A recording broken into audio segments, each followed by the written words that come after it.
हाँ तो 11th class students कैसे हैं सब लोग। सभी लोग वीडियो का वेट कर रहे हैं कि सर ने प्रॉमिस किया था कि आज से नया लेसन शुरू करेंगे, लेकिन अभी तक वीडियो नहीं आई। कई लोग गुस्सा भी हो रहे हैं कि सर झूठ बोलते हैं, वीडियो डालते नहीं है। बिल्कुल नहीं बच्चों, वीडियो आ गई है, नया लेसन हो रहा है शुरू। लेसन नंबर 3 जिसका नाम है तत्वों का वर्गीकरण एवं गुणों में आवर्तीता।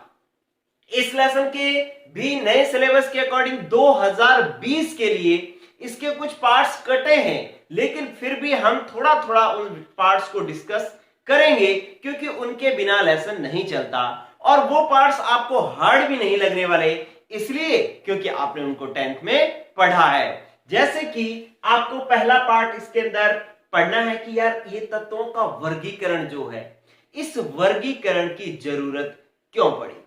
दूसरा कि आवर्त सारणी का विकास कैसे हुआ, जिसके अंदर अलग अलग नियम आए थे। डॉबेराइनर का त्रिक नियम पढ़ा हुआ है आपने, न्यूलैंड का अष्टक नियम, लॉथर मेयर का वक्र और मेंडलीव की आवर्त सारणी। ये आवर्त सारणी के विकास के चरण है जिनमें अलग अलग नियम दिए गए। तो अपने पहली बात कर रहे हैं कि आवर्त सारणी के मतलब तत्वों के वर्गीकरण की आवश्यकता क्यों पड़ी। देखो बच्चों, ऐसा है जैसे कि आपकी क्लास के अंदर मान लो 50 बच्चे हैं और मुझे एक एक बच्चे की स्टडी करनी है, उसकी प्रॉपर्टीज, उसके गुणों का अध्ययन करना है। तो मैं एक एक का करूंगा तो मुझे 50 दिनों का अध्ययन करना पड़ेगा, मुझे बहुत टाइम लगेगा। तो मैं क्या करूंगा कि एक बच्चा ऐसा उठाऊंगा जिसके गुणों का अध्ययन करूंगा और उसके जैसे जितने भी बच्चे हैं वो उसकी लाइन में मैं खड़े कर दूंगा। सारों के एक जैसे गुण वाले मैंने एक साथ खड़े कर लिए और इसी तरीके से मैं एक और बच्चा उठाऊंगा, उसके गुणों का अध्ययन करूंगा और उसके जैसे जिन जिन के और गुण हैं वो सारे के सारे उनको एक लाइन में खड़ा कर दूंगा। ठीक है, ऐसे मैं 5 बच्चे चुनूंगा जिनके पीछे 10-10 बच्चे खड़े कर दूंगा। तो अब मुझे 50 बच्चों के गुणों का अध्ययन करने के लिए 5 बच्चों के गुणों का अध्ययन ही करना पड़ेगा। 5 बच्चों के गुणों का अध्ययन कर लूंगा तो 50 बच्चों के गुणों का अध्ययन हो जाएगा, क्योंकि एक लाइन में खड़े सभी बच्चों के गुण जो है वो क्या है, एक जैसे हैं। ठीक है दोस्तों, तो अब अगर आपसे पूछा जाए कि तत्वों के वर्गीकरण की आवश्यकता क्यों पड़ी, तो आप कहेंगे कि सभी तत्वों के गुणों का अलग अलग अध्ययन करना जो है वो क्या था, अलग अलग अध्ययन करना मुश्किल था। ठीक है, अतः उन्हें ऐसे समूहों में बांटने की आवश्यकता पड़ी, ऐसे समूहों में वर्गीकृत या बांटने की आवश्यकता पड़ी, जिसमें एक समूह के सभी तत्वों के गुणों का या सभी तत्वों के गुण जो है वो क्या हो, एक समान हो। ठीक है, तो पहले क्वेश्चन का आपको आंसर मिल गया है कि तत्वों के वर्गीकरण की आवश्यकता क्यों पड़ी। तो आपने कहा कि सभी तत्वों के गुणों का अलग अलग अध्ययन करना मुश्किल था, इसलिए तत्वों को ऐसे समूहों में बांटने की आवश्यकता पड़ी जिनमें एक समूह के सभी तत्वों के गुणों एक गुण क्या हो, एक समान हो, इसलिए तत्वों के वर्गीकरण की आवश्यकता पड़ी। एक पॉइंट हो गया आपका क्लियर। अब भाई सबने समझ लिया, इसका स्क्रीनशॉट ले लेना कि सबने समझ लिया कि भाई तत्वों के वर्गीकरण की जरूरत तो है। अब जब जरूरत को समझा तो फिर इसको बांटने के लिए सबसे पहले एक वैज्ञानिक आया जिसका नाम था डॉबेराइनर, और इस डॉबेराइनर ने दिया था त्रिक नियम। ठीक है, आप इन चारों की एक विशेषता जान लें कि डॉबेराइनर, न्यूलैंड, लॉथर मेयर और मेंडलीव, इन सभी ने ही तत्वों को उनके परमाणु भार के आधार पर रखा था। परमाणु भार के आधार पर वर्गीकृत किया था, इनको बांटा था। इन्होंने क्या किया कि भाई जिसका भार जो है, जिन तत्वों का, जैसे मैंने कहा था ना आपके एक क्लास में जो है 50 बच्चे हैं, तो उनमें जो 40-40 किलो वालों का मैंने एक ग्रुप बना लिया, 50-50 किलो वालों का एक बना लिया, 60-60 किलो वालों का एक बना लिया, एक 90-90 किलो के थे उनके एक ग्रुप बना लिया। तो इसका मतलब इन्होंने क्या किया, भार के अकॉर्डिंग बांटा। इन चारों ने ही तत्वों के गुणों का अध्ययन किसके आधार पर किया, उनके परमाणु भार के आधार पर उनका अध्ययन किया। तो जो डॉबेराइनर था, डॉबेराइनर ने क्या कहा, अब अपने इस पॉइंट पर आ चुके हैं, ये हमारा हो चुका है कंप्लीट। डॉबेराइनर ने कहा कि यदि तत्वों को उनके परमाणु भार के बढ़ते क्रम में रखा जाए, रख लो भाई, एक एग्जांपल अपने बात कर लेते हैं कि तत्वों को उनके परमाणु भार के बढ़ते क्रम में रखा जाए। जैसे लिथियम जिसका परमाणु भार होता है 7, और फिर रखा सोडियम जिसका परमाणु भार होता है 23, और ये भार लिख रहा हूं मैं इसलिए ऊपर रखो 7, और यहां पर 23, ये भार ऊपर लिखा जाता है, क्रमांक नीचे लिखा जाता है। और पोटेशियम इसका भार रखा मैंने 39। तो 7, 23 और 39 भार का बढ़ता क्रम ही है भाई, 7 से 23 जाता है, 23 से 39 जाता है। तो तत्वों को परमाणु भार के बढ़ते क्रम में रखा जाए, बढ़ते क्रम में रखा जाए, तो क्या होगा कि 3 तत्वों का एक समूह प्राप्त होगा। ठीक है, डॉबेराइनर ने क्या कहा, तत्वों को उनके परमाणु भार के बढ़ते क्रम में रखो तो 3 तत्वों का एक समूह प्राप्त होगा, और उस समूह को इन 3 तत्वों के इस समूह को डॉबेराइनर ने त्रिक कहा। क्या कहा, त्रिक कहा। ठीक है, और इस त्रिक की क्या विशेषता थी कि इसके पहले तत्व और तीसरे तत्व के गुणों का अगर औसत निकाला जाए तो वो जो औसत आएगा वो बीच वाले तत्व के गुणों के समान आएगा। जैसे कि मैं भार की बात करूं तो मैं क्या करता हूं कि प्रथम व तृतीय तत्वों के भारों का औसत निकालता हूं।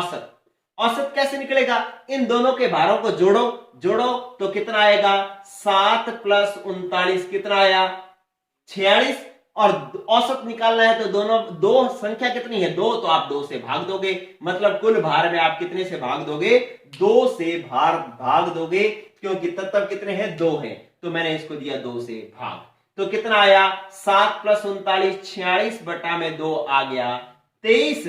और आप देख रहे हैं कि इन दोनों का औसत परमाणु भार जो है वो मध्य तत्व के परमाणु भार के क्या है, समान है। ठीक है, तो इसी को इसने त्रिक कहा। तो अब डॉबेराइनर के त्रिक नियम को एक बार दोबारा समझ लें। क्या कह रहा है कि यदि तत्वों को उनके परमाणु भार के बढ़ते क्रम में रखा जाए तो कहता है कि 3 तत्वों का समूह प्राप्त होता है जिन्हें हम त्रिक कहते हैं। इस त्रिक के अंदर पहले और तीसरे तत्व का जो औसत गुण होंगे वो मध्य तत्व के गुणों के क्या होंगे, समान। जैसे कि भारों की बात की जाए तो पहले और तीसरे का भार निकाला वो आया, औसत भार निकाला वो आया 23, और मध्य तत्व का जो औसत भार है वो भी 23 है, जो परमाणु भार है वो भी 23 है। तो इन दोनों के गुण जो है वो क्या है, समान है। तो ये जो है डॉबेराइनर ने कहा। डॉबेराइनर ने और भी एग्जाम्पल दिए, जैसे कहता है कि क्लोरीन, ब्रोमीन और आयोडीन ये भी 3 तत्वों का एक औसत बनता है। इसी तरीके से कैल्शियम, स्ट्रोंशियम और बेरियम ये भी 3 तत्वों का समूह बनता है। ठीक है, तो इस तरीके से एक त्रिक ये हो गया, एक त्रिक ये हो गया, एक त्रिक ये हो गया, इस तरीके से इन्होंने त्रिक बनाए।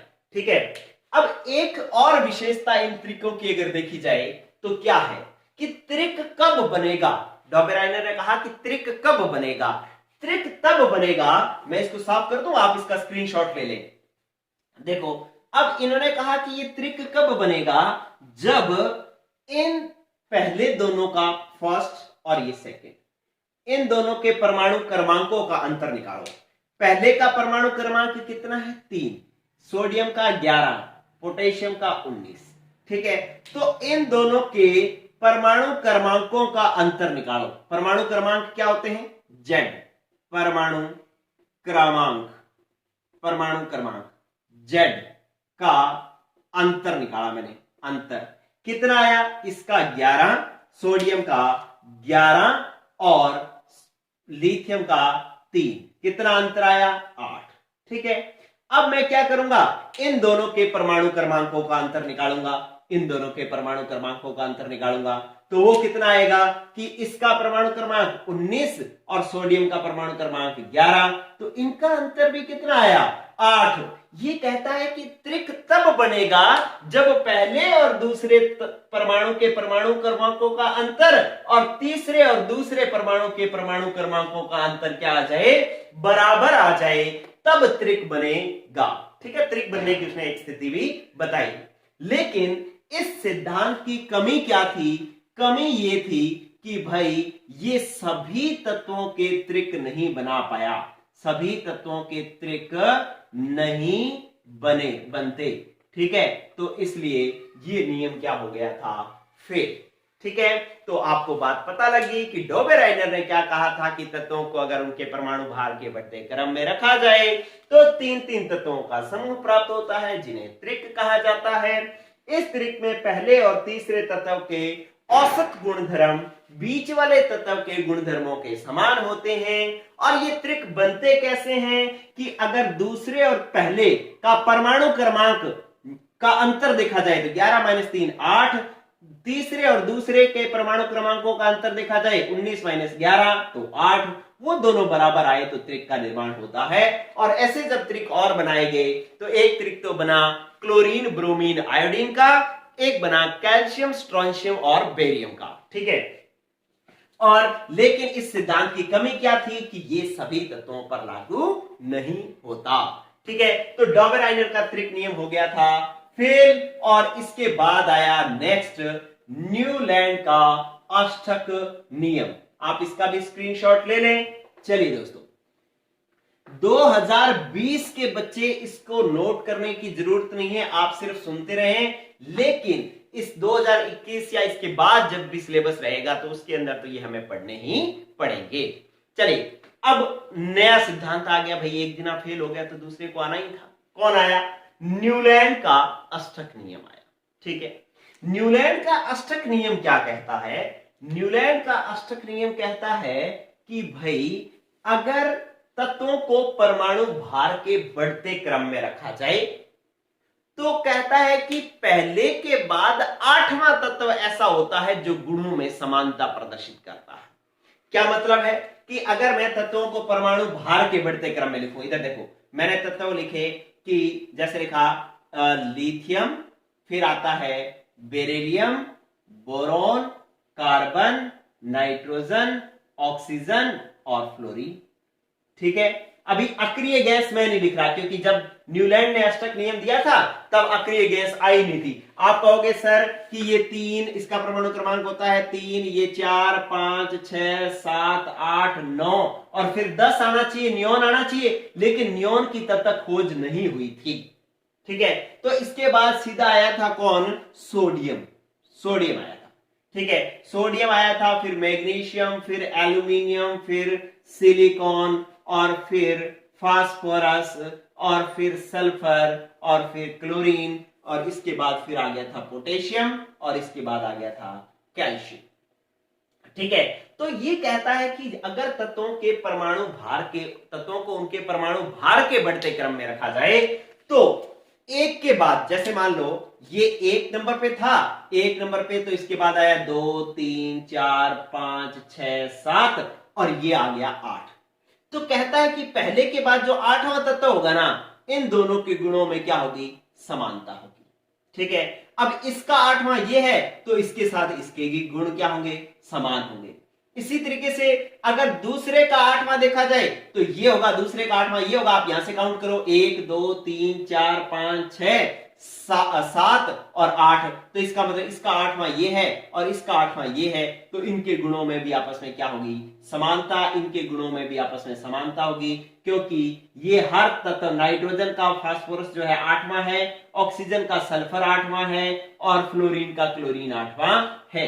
ठीक है, तो इस तरीके से इन्होंने कहा, न्यूलैंड ने कहा कि अगर तत्वों को परमाणु भार के बढ़ते क्रम में रखा जाए तो पहले तत्व के बाद जो 8वां तत्व आएगा वो पहले के समान गुण प्रदर्शित करेगा।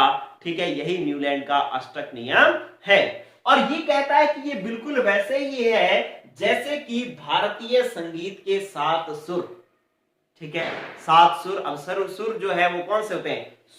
सुर जो गाने वाले सुर होते हैं, जैसे सा रे गा मा पा धा नी और फिर सा।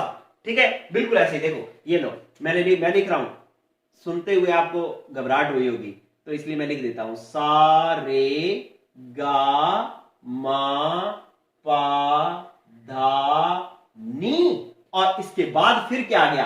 सा। ये कैसे था? इसको काउंट करो। आपने देखा कि ये था 1 2 3 4 5 6 7 और ये 8। तो देखो पहला भी सा और 8वां भी सा। जैसे भारतीय संगीत में पहले के बाद जो 8वां सुर आता है उनके गुणों में समानता होती है, सा का सा ही आता है, उसी प्रकार से इसमें भी जो एक के बाद जो 8वां आएगा वो पहले के जैसा ही होगा। क्लियर? तो इस तरीके से ये न्यूलैंड का अष्टक नियम था, लेकिन इसकी भी कमियां थी। इसमें भी कुछ सीमाएं रह गई थी। वो क्या कमियां थी? वो कमियां ये थी कि इन्होंने कहा कि एक तो कैल्शियम जो 20 नंबर पर आता है, कैल्शियम के बाद वाले तत्वों पर यह लागू नहीं होता। पहली कमी, तो मुख्य कमी यही है। मतलब हल्के तत्वों पर ही लागू होता है, ये भारे तत्वों पर न्यूलैंड का अष्टक नियम लागू नहीं होता। कैल्शियम के बाद ये बात फॉलो नहीं होती, एक बात। और दूसरी बात, जब नियोन मतलब अक्रिय गैसें आ गई, अक्रिय गैसों की खोज होगी, यहां पर नियोन आ गया, यहां पर आर्गन आ गया, तो इसके बाद क्या हो गया? अष्टक नियम जो है वो गलत हो गया। 9वां तत्व गुणों में समानता प्रदर्शित करने लग गया। जैसे 1 2 3 4 5 6 7 फिर 8 और फिर 9, मतलब पहले के बाद 9वां समान होने लग गया। कब? जब अक्रिय गैस की खोज हो गई, तब भी ये नियम और फेल हो गया। ठीक है, तो न्यूलैंड का अष्टक नियम सारी बातों को नहीं समझा पाया। तो ये न्यूलैंड के अष्टक नियम की भी जो है कमियां रह गई। अगर आपको कमियां लिखने के लिए कहा जाए तो आप कहेंगे एक तो ये कैल्शियम तक ही लागू होता है, दूसरा आप कहेंगे कि भाई अगर जब नियोन गैसें खोज ली गई तब 8वां तत्व पहले के समान नहीं था, 9वां तत्व पहले के समान हो गया, तो अष्टक नियम तो वैसे ही फेल हो गया। अष्टक मतलब 8। ठीक है, एक ना आपने कोटा फैक्ट्री के नाम से एक वेब सीरीज चली, उसके अंदर एक लड़के ने बड़ा अच्छी खासी केमिस्ट्री पर डायलॉग बाजी की है कि केमिस्ट्री बकवास सब्जेक्ट है, अगर मान लो कि कोई सही था ही नहीं तो वो सिद्धांत हमें क्यों पढ़ाए जा रहे हैं जब वो सिद्धांत सही थे ही नहीं। ठीक है, तो लेकिन ऐसा नहीं होता दोस्तों। एक्चुअली क्या है कि ये हमें उस चरण तक वो बात पहुंची कैसे, लास्ट पीरियोडिक टेबल बनी कैसे, वो भी अभी विकास के चरण में। हो सकता है कि आज जो पीरियोडिक टेबल है जो लास्ट में हम पढ़ रहे हैं, आधुनिक आवर्त सारणी जो सबसे सही मानते हैं, उसमें भी कुछ कमियां हैं, तो कल को कोई और भी तुम में से कोई रोहित, कोई मोहन, कोई जो है रिया, कोई मानसी, ये बच्चे भी जो आगे जाकर के अपनी कोई आवर्त सारणी नहीं बना देंगे और कहेंगे जी ये तो मोजले वाले में भी कमियां थी, ये सुधार करके मैंने ये बनाई है। तो इसका मतलब ये नहीं कि नए वाली आवर्त सारणी सारे गुण बता रही है, पहले वालों ने भी तो कुछ बताया है ना, तो उनके सिद्धांतों का भी हम उपयोग कर रहे हैं, उनकी चीजों का भी उपयोग कर रहे हैं, और जो नए बताते जा रहे हैं उनका भी हम उपयोग कर रहे हैं। ऐसा नहीं कि नए वाला आ गया तो उसी ने ही सब कुछ दिया है, बेचारों ने पहले वालों ने भी तो मेहनत की है, तो पढ़ना हमें है, उनके बारे में भी सीखना है, क्योंकि उनसे भी बहुत सारे कंसेप्ट हमें आगे काम में लेने होते हैं। ठीक है, तो चलिए अब न्यूलैंड का जो अष्टक नियम फेल हो गया, तो फिर कौन आया? Lothar Meyer. एक जो हम वर्ड कहते हैं, हमारी गलती है, पढ़ाने वालों की गलती है, हम टीचर्स की गलती है कि हम क्या देते हैं कि यार ये नियम फेल हो गया। फेल वर्ड तो फिर गलत है ना, फेल कहां हो गया? उसने तो इतनी बातें तो एक्सप्लेन कर दी ना, फेल नहीं, उसके अंदर कमियां रह गई, लेकिन वो पूरी तरीके से फेल नहीं हुआ, उसने कुछ तो बातें सिखाई ही। ऐसी बातें सिखा दी कि इसको देखते हुए, जैसे डॉबराइनर में जो कमियां रही उसको सुधारने के लिए न्यूलैंड ने कुछ इसी के आधार पर नई बातें कही, फिर न्यूलैंड में जो कमियां रहेंगी वो लोथर मेयर इसी के आधार पर कुछ बात बनाएगा। मतलब बेस तो ढांचा तो ये बना करके गए हैं ना पहले, फिर इन्होंने थोड़ा बेस बनाया, फिर इन्होंने बेस बनाया, फिर इन्होंने बेस बनाया, तो बेस तो ये लोग खड़ा कर रहे हैं ना, तो इसलिए जो है इनकी भी उतनी ही महत्व है, इनका भी जितना आज की आधुनिक सारणी क्या है। तो इसलिए हम जो वर्ड यूज करते हैं कि ये सिद्धांत फेल हो गया, तो ये हमारी गलती है। हम फेल ना कह करके हम ये कहा करें कि इनमें कुछ कमियां रहेगी, इन्होंने बहुत अच्छी बातें बताई लेकिन फिर भी कुछ कमियां रहेगी। ठीक है, तो अब इन कमियों को दूर करने के लिए लॉथर मेयर वक्र आया। ठीक है, चलो साफ कर रहा हूं मैं इसको, स्क्रीनशॉट ले लेना। आपको बहुत ज्यादा रट्टे मारने की जरूरत नहीं है क्योंकि आप ये 10th में भी पढ़ चुके हैं और जो है बस इस विकास के चरणों को बता रहा है, इसलिए अपने को बहुत ज्यादा इन पर सीरियस भी नहीं होना है। चलिए, लॉथर मेयर जो आया था, इसने क्या किया था? लॉथर मेयर ने परमाणु भार व आयतन में वक्र बनाया था। आयतन के बीच वक्र, वक्र का मतलब क्या होता है? ग्राफ।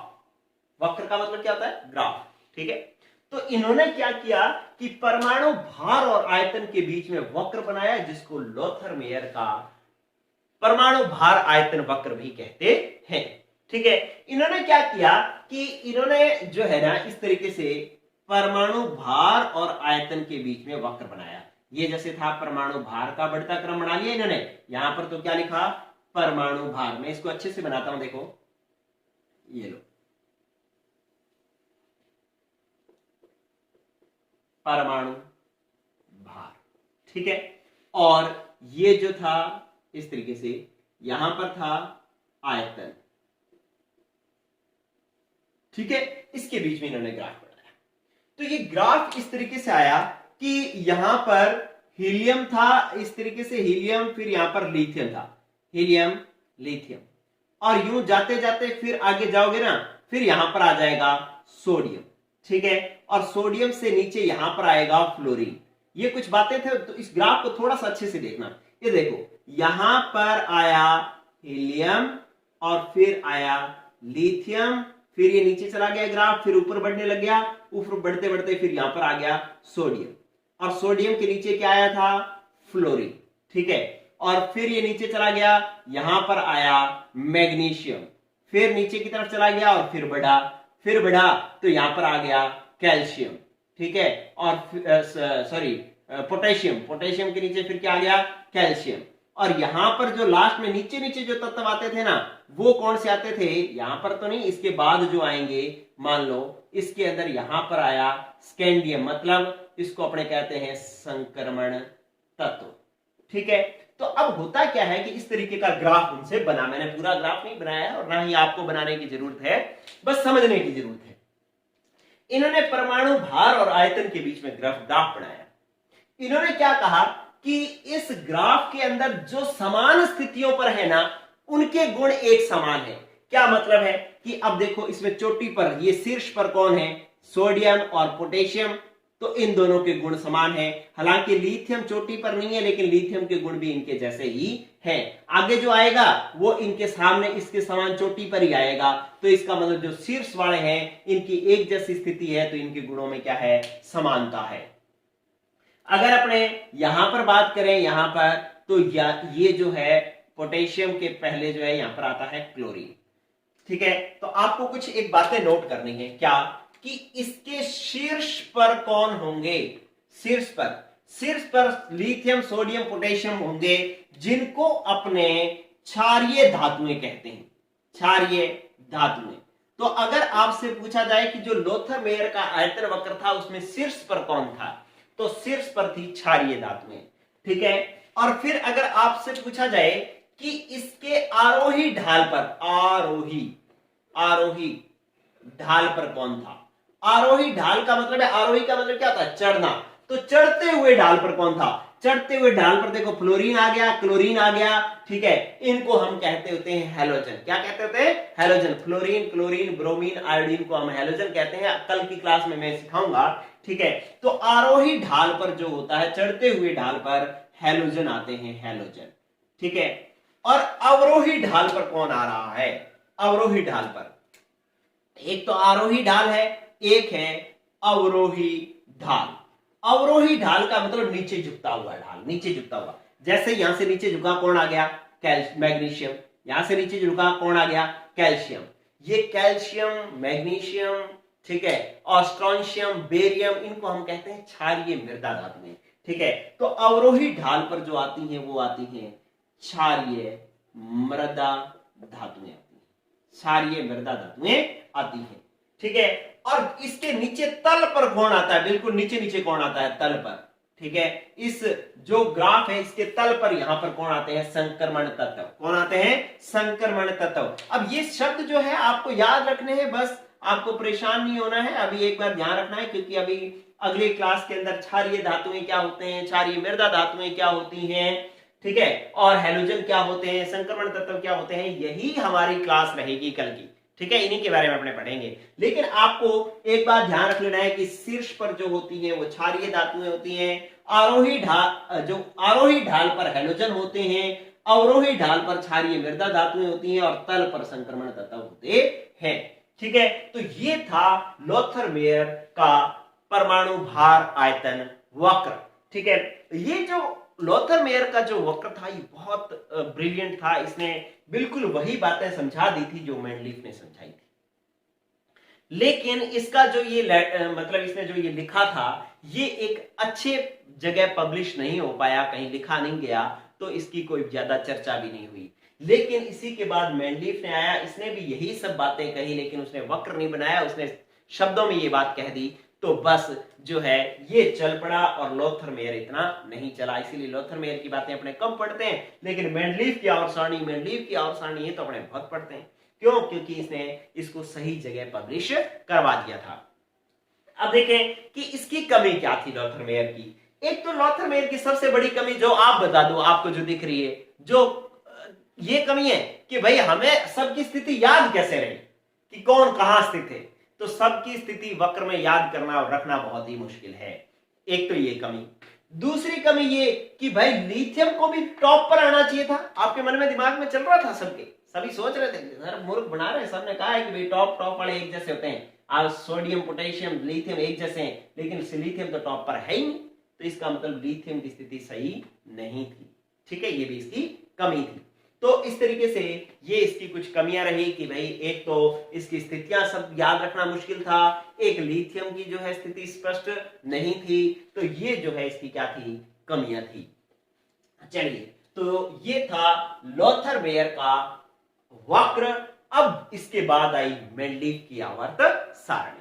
मेंडलीफ की आवर्त सारणी में क्या कहा गया, साफ कर दूं इसको, मैं स्क्रीनशॉट ले लेंगे आप। चलिए देखो, अब बात आ गई है मेंडलीफ की आवर्त सारणी की, और इसके बाद जो है आज की क्लास अपने फिनिश करेंगे और कल हम पढ़ेंगे आधुनिक आवर्त सारणी बनाएंगे और फिर बहुत ही शानदार बातें सीखेंगे।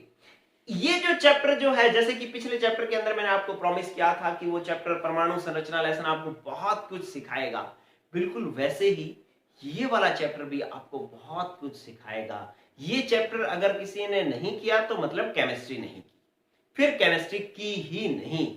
मेरी आज बात लिखवा लेना, इस चैप्टर में जो शब्द पढ़ोगे वो शब्द पूरी, जब भी कोई भी केमिस्ट्री पढ़ोगे तो ये शब्द आपको यूज में लेने ही पड़ेंगे, काम में लेने ही पड़ेंगे।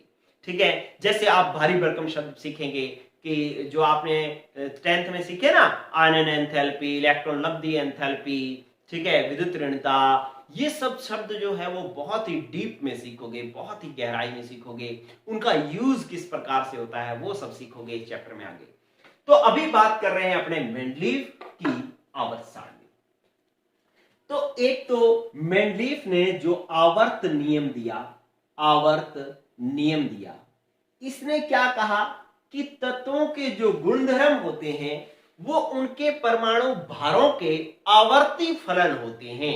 ठीक है, एक आपसे मतलब पेपर में पूछा जा सकता है कि मेंडलीफ का आवर्त नियम क्या था, मेंडलीफ की आवर्त सारणी का आवर्त नियम क्या था। तो आप कहेंगे कि इस नियम के अनुसार तत्वों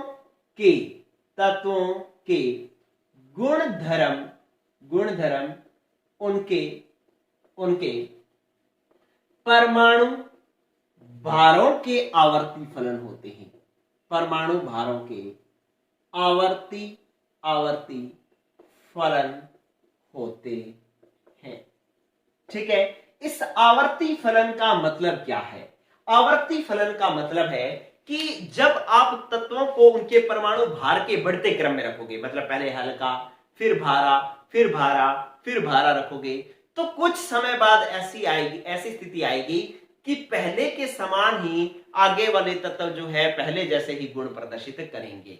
ठीक है, तो इसको हमने कहते हैं आवर्ती फलन, मतलब गुणों में आवर्तिता, रिपीट होंगे गुण, पुनरावृत्ति होगी गुणों की। ठीक है, लेकिन इसका मतलब मेंडलीफ और न्यूलैंड में ज्यादा अंतर नहीं था। न्यूलैंड ने भी तो ऐसे ही कहा था कि तत्वों को परमाणु भार के बढ़ते क्रम में रखो तो पहले और 8वें के गुण समान होते हैं। लेकिन जो मेंडलीफ था ना, ये सियाना निकला। इसने क्या कहा? इसने कहा कि भाई 8वां तत्व फिक्स मत करो। इसने कह दिया कि कोई भी तत्व ऐसा आ सकता है, भाई पहले के बाद आप बढ़ते हुए भार रखते गए, लेकिन हो सकता है वो 8वें के बाद ऐसा तत्व आ जाए जो पहले जैसा हो, या हो सकता है 18वें के बाद ऐसा आ जाए जो पहले के तत्व जैसा हो, या 32वें के बाद ऐसा आ जाए जो पहले जैसा हो। ठीक है, तो इसने फिक्स मान नहीं बताया। न्यूलैंड ने तो फिक्स बता दिया कि भाई पहले के बाद 8वां ही आएगा जो पहले के जैसा होगा। लेकिन इसने कहा पहले के बाद 8वें की जरूरत नहीं है, पहले के बाद कोई भी ऐसा आ सकता है जो पहले जैसा हो सकता है। और इसने एक और अच्छी बात करी कि मेंडलीफ की आवर्त सारणी के समय 56 तत्व ज्ञात थे, और इन्होंने क्या किया कि सभी तत्वों के गुणों को ना एक कार्ड शीट पर लिख लिया। जैसे कार्ड होते हैं ना, ताश जो खेलते हैं अपने, उस ताश के जो कार्ड होते हैं उन कार्ड्स के ऊपर जो है उनके गुण लिख लिए। ठीक है, और सबके गुण लिख करके ऐसे खिला लिए पत्ते। अब उन पत्तों को इकट्ठा करके उसने रखता गया, यूं रख दिया, एक रख दिया, एक रख दिया। आपने कभी वो जो ताश के पत्तों को अलग किया है? जैसे चिड़ी वालों को अलग कर दिया, पान वालों को अलग कर दिया, ईंट वालों को अलग कर दिया, हुक्म वालों को अलग कर दिया ना, तो उनको अलग अलग ऐसे करते हैं, अपने सारों को एक जैसे अलग अलग करते हैं ना, ऐसे करते, ऐसे बांटा होगा आपने ताश को, तो बिल्कुल उसी तरीके उसने बांटा। तो उसने एक पत्ता रखा, दूसरा रखा, तीसरा रखा, चौथा रखा। थोड़ी देर बाद देखा कि यार इसके गुण तो पहले जैसे हैं, तो इसके ऊपर रख लिया। इसके गुण तो तीसरे जैसे हैं, तीसरे के ऊपर रख दिया। इसके गुण तो दूसरे जैसे हैं, दूसरे पर रख दिया। इसके गुण चौथे जैसे हैं, चौथे के ऊपर रख दिया। तो इस प्रकार से एक जैसे गुणों वाले पत्ते जो है एक साथ हो गए, जिससे उनको अपने समूहों में रख करके जो है उन्होंने आवर्त सारणी बना ली। ठीक है, अब जो आवर्त सारणी बनाई, वो आवर्त सारणी किस तरीके से थी ये मैं साफ कर दूं। ठीक है, तत्वों के गुण आवर्त नियम जो है इसका स्क्रीनशॉट ले लेना आप। चलिए, अब इन्होंने क्या किया कि इस तरीके से जब तत्वों को रखा ना, तो तत्वों के इस तरीके से एक क्रम बन गया ऐसे। ठीक है, तत्वों की ऐसी पंक्ति बन गई। इस पंक्ति को उन्होंने कहा वर्ग। तत्वों की ये क्या है? तत्वों की ऊर्ध्वाधर पंक्ति है, ऊर्ध्वाधर पंक्ति। तो तत्वों की जो ऊर्ध्वाधर पंक्ति बनी उसको क्या कहा गया? वर्ग। और मेंडलीफ की आवर्त सारणी में कितने वर्ग थे? 8 वर्ग थे। ठीक है, इसी प्रकार से इन्होंने तत्वों की इस प्रकार से क्षैतिज पंक्ति भी बनाई। ऐसे पंक्तियां भी बनी जो ऐसी थी, क्षैतिज थी। ठीक है, तो तत्वों की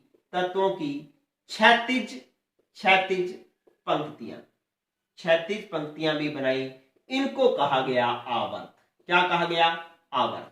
ठीक है, तो जो तत्वों की ऊर्ध्वाधर पंक्ति बनी उसको कहा गया वर्ग, और तत्वों की जो क्षैतिज पंक्ति बनी उनको कहा गया आवर्त। मेंडलीफ की आवर्त सारणी में वर्ग जो थे वो 8 थे, और आवर्त जो थे वो कितने थे? 7 थे।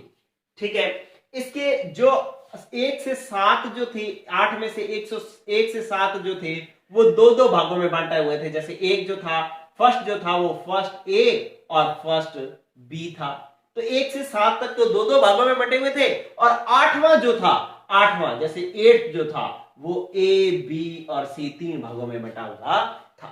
ठीक है, तो इस प्रकार से इन्होंने आवर्त सारणी बनाई। इसके अंदर बहुत ज्यादा डिटेल से करने की जरूरत नहीं है, जो मुख्य बात है वो हमने कर ली।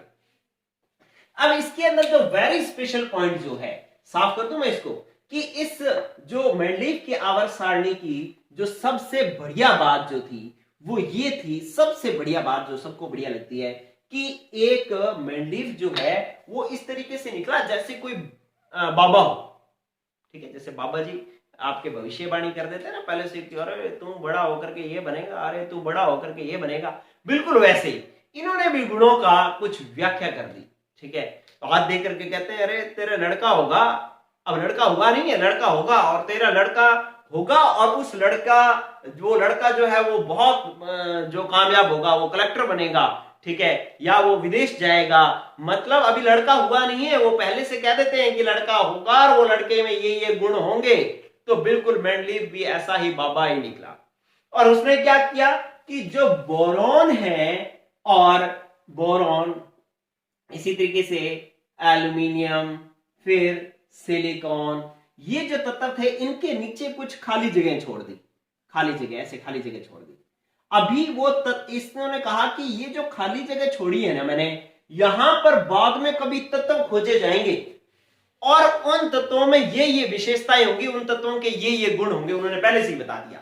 ठीक है, तो इन्होंने क्या किया कि जो मेंडलीफ जो थे, इन्होंने बोरॉन, एल्यूमिनियम और सिलिकॉन के नीचे जो खाली जगह छोड़ दी और कहा कि इन खाली जगहों में बाद में कुछ तत्व खोजे जाएंगे और उन तत्वों के ये गुण होंगे, मतलब पहले से भविष्यवाणी कर दी। ठीक है, और वास्तव में ये भविष्यवाणी सच भी निकली। पहले तो जो मेंडलीफ जो था, इन्होंने इस खाली जगहों को क्या नाम दिया, बोरॉन के नीचे जो खाली जगह थी उसका नाम रखा एका बोरॉन। इका बोरॉन भी लिखते हैं कई जगह, आपने एका बोरॉन भी लिख सकते हैं। और ये जो एल्यूमिनियम के नीचे जो खाली जगह छोड़ी उसका नाम था एका एल्यूमिनियम, और सिलिकॉन के नीचे जो थी उसका नाम था एका सिलिकॉन। ठीक है, एका सिलिकॉन। तो इस तरीके से उन्होंने खाली जगह छोड़ी और उसके नाम के आगे, बोरॉन के आगे एका लगा दो, एल्यूमिनियम के आगे एका लगा दो, सिलिकॉन के आगे एका लगा दो, जो खाली जगह छोड़ी वो। और सच भी हुई ये भविष्यवाणी, और वास्तव में यहां पर तत्व खोजे गए कि एका बोरॉन की जगह जो तत्व खोजा गया था वो स्कैंडियम खोजा गया था, Sc। एका एल्यूमिनियम की जगह जो तत्व खोजा गया था उसका नाम था गैलियम। क्या नाम था? Gallium, Ga। और एका सिलिकॉन की जगह जो तत्व खोजा गया था उसका नाम था जर्मेनियम, Ge। ठीक है, तो इस तरीके से एका बोरॉन की जगह स्कैंडियम खोजा गया और एका एल्यूमिनियम की जगह गैलियम खोजा गया और इसी तरीके से एका सिलिकॉन की जगह जर्मेनियम खोजा गया, जर्मेनियम। ठीक है, तो इस तरीके से तत्वों की उसने पहले से भविष्यवाणी कर दी। ये इसकी सबसे बड़ी बात थी कि इन्होंने तत्वों की पहले से ही भविष्यवाणी कर दी। ठीक है, तो अब मेंडलीफ की ये आवर्त सारणी की सबसे बड़ी विशेषता थी। जब इतनी विशेषताएं हो जाएंगी तो कमियां तो रहेंगी। ठीक है, आप पहले इसका स्क्रीनशॉट लिख लो, ले लो, फिर मैं इसकी कमियों की बात करता हूं। ठीक है, अब इसकी क्या कमियां रही? मेंडलीफ ने इतनी बढ़िया बढ़िया बातें बताई और वास्तव में जो अब तक के जितने भी वैज्ञानिक आए, जितने भी नियम आए, उनमें सबसे विकसित जो था मेंडलीफ ही था। ठीक है, लेकिन फिर भी उसमें कई कमियां थी। क्या कमियां थी? एक कमी तो यह थी कि भाई इसने हाइड्रोजन की स्थिति स्पष्ट नहीं की, जो कि आज भी इसकी स्थिति स्पष्ट नहीं है। हाइड्रोजन की स्थिति स्पष्ट नहीं की।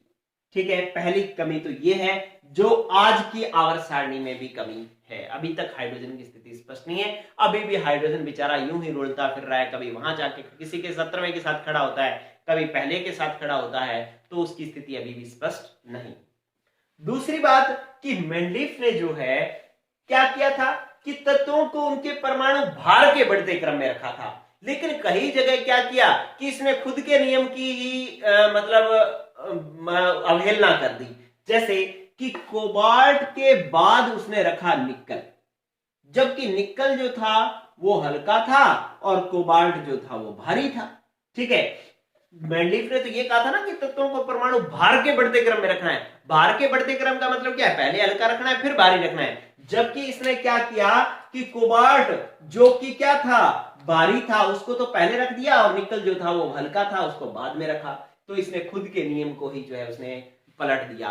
ठीक है, हालांकि ऐसे इसने इसलिए किया था कि समान गुणों वाले तत्वों को एक साथ रखा जा सके, लेकिन इसके नियम की तो जो है वो क्या होगी, धज्जियां उड़ गई। कब? जब उसने खुद के नियम को ही पलट दिया। उसने कहा तो ये था कि भाई सभी तत्व भार के बढ़ते क्रम में रखेंगे, पहले हल्का फिर भारा फिर भारा फिर भारा, और फिर खुद ने बेटे ने क्या किया, हल्के को पीछे कर दिया और भारे को आगे ले आया।